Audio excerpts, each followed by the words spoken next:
You call an adventure that this hometown team really had recently. And Brad Brown joins us live from Bankers Life Fieldhouse. Hey, Brad, it's good to see them finally there.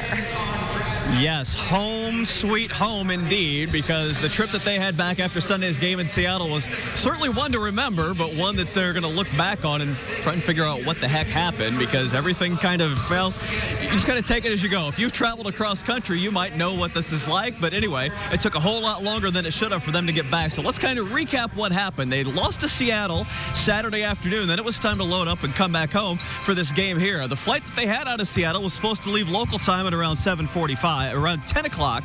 They got to the airport at 7:45. The flight was delayed. They had to bring in another crew that they were waiting on. Well, then the plane that they boarded had mechanical issues, so off the plane, it was 1 a.m. before they finally departed to Atlanta. So as we go to page 2, this becomes Monday morning now in Atlanta.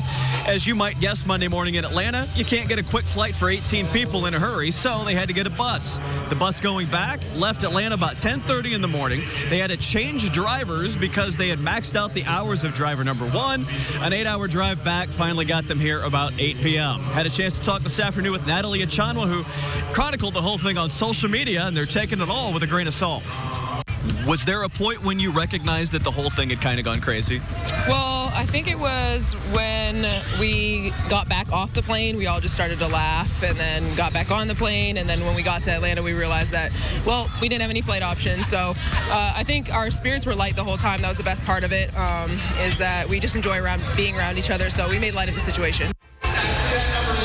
At least they enjoy one another's company. They've got another road trip coming up after this one. They play in Phoenix and Las Vegas coming up Friday, Saturday this week. And it's a back-to-back, let's be honest. So if you're going to get stuck somewhere for a little bit, those are two pretty good cities to do that. They'll be back home for another game at the end of next week.